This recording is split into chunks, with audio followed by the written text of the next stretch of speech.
Buku Lelaki Harimau. Apakah ini sama dengan Laki Kardus? Dengan Laki Karpet? Sebuah buku karya dari Eka Kurniawan berjudul Lelaki Harimau.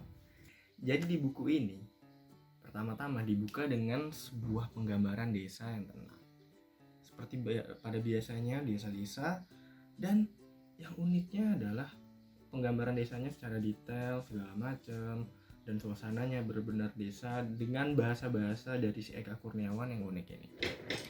Tapi yang mau gue ceritain adalah pada chapter pertama langsung kasih tahu apa inti dari cerita ini, yaitu terbunuhnya Anwar Sadat oleh Margio, anak kesayangan dari Mayor Chandra.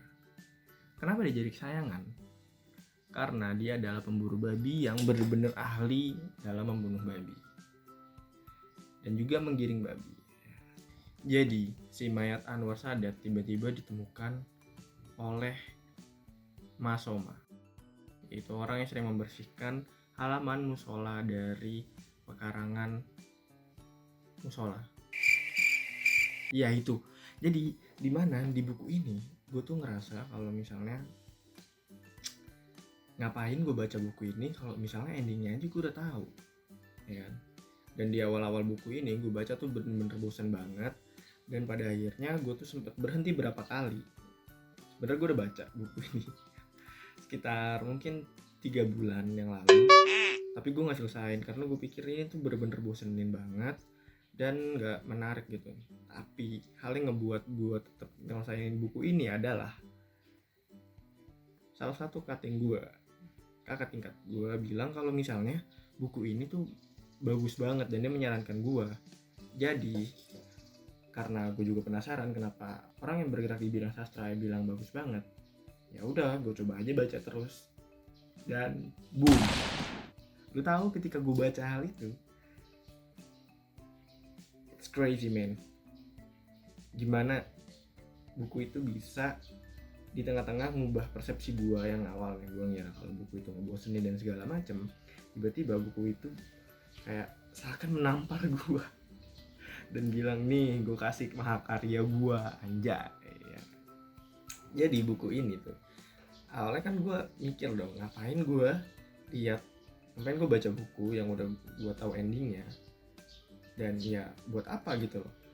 Dan ternyata itu bukan masalah endingnya, tapi masalah gimana proses menuju endingnya. Ini benar-benar menarik bahwa sifat-sifat dari semua orang yang ada di situ membentuk apa yang terjadi di masa depan, yaitu si kejadian itu. Di buku ini diceritain si Margio, tokoh utamanya ini yang membunuh si Anwar Sadat, itu sebagai anak yang baik-baik, dimana kecilnya ya hidup dengan bapaknya dengan kekerasan dan segala macam, dan kekompleksan keluarganya yang benar-benar menarik untuk diulas dan juga tragis. Itu menjadikan suatu hal yang menurut gua adalah sebagai sebuah bumbu-bumbu yang membuat buku ini malah makin menarik menurut gua. Dan bahasa dari si Eka Kurniawan ini gue suka banget. Gila, gue jadi kangen baca buku Bumi Manusia. Jadi as you know that Bumi Manusia adalah buku yang menurut gue salah satu karya sastra terbaik di Indonesia yang pernah tercipta. Terima kasih Om Pram, thank you, karyamu selalu dihormati dan dihargai. Soal alurnya itu maju dan mundur, dan ini ngebuat buku ini jadi spesial gitu. Jadi dimana tiba-tiba lu maju dan tiba-tiba lu mundur. Gue kayak pas awal-awal baca buku ini kayak bingung banget, ini gimana sih sebenarnya bacanya. Gue bingung, gue bolak-balik, gue bet lagi kanan kiri. Tapi apa ya, gue gak nyesel gitu baca buku ini.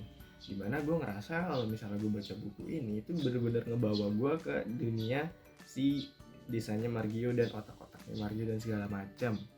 Dan Eka Kurniawan tuh keren banget, bos, gila. Yang spesial adalah, yang benar-benar spesial menurut gue, plot twistnya banyak banget, tolong. Gue nggak kuat. Kayak misal tiba-tiba kayaknya nih pasti bakal A, tiba-tiba B, tiba-tiba C, tiba-tiba D, dan ternyata semuanya berhubungan. Dan wow, it drives me crazy, man. Ngomongin soal buku ini, gue rasa buku ini adalah paket lengkap, dimana asiknya dapet, serunya dapet, joroknya juga dapet. Jadi gue saranin untuk hal yang ketiga ini, hal yang ketiga ini. Nah, lu baca buku ini di tempat-tempat yang kalau bisa tersembunyi. Kenapa? Karena ketika lu baca buku ini, lu pasti bakal senyum-senyum sendiri, apalagi di bagian tengah-tengah. Jadi buku ini 18 plus, tolong yang baca itu bijaksana lah, karena ini menurut gue buku yang dewasa banget. Nggak banget sih, biasa aja. Kelemahan dari buku ini menurut gue bahasanya, tapi itu jadi suatu kelebihan juga. Kenapa? Karena gue bersyukur karena buku ini nggak bisa dibaca sama semua orang, dan itu ngebuat buku ini jadi spesial. Oke. Dan kelemahan yang lain mungkin karena pada awalnya gue bingung gitu, ini nama karakternya tuh siapa aja, gue nggak ngerti. Kayak misalnya ini kayak gimana, ini kayak gimana. Tapi semakin gue baca itu buku, gue makin ngerti dan ya gue makin paham gitu. As a summary, gue suka banget sama buku ini, dan gue berharap gue bisa baca seperti Dendam. Apa ya, lupa. Ada bukunya Eka Kurniawan satu lagi yang harus gue baca, tapi gue lupa judulnya apa. Bentar, gue cari. A few moments later. Seperti Dendam, Rindu Harus Dibayar Tuntas. Itu mungkin bukunya akan gue baca untuk kedepannya dan masukin wishlist gue, karena menurut gue bukunya ya, dari reviewnya menarik banget, dan katanya buku itu udah mau dibikin filmnya. Wih, keren. Overall gue suka banget sama buku ini, dan segala kekurangannya itu menjadi suatu kelebihan menurut gue, karena seperti yang tadi udah gue jelasin. Dan sebagai penutup, gue kasih buku ini rating 4,8 dari 5. Keren banget. Sumpah lu harus baca, bos. Oke, sekian dulu review dari gue.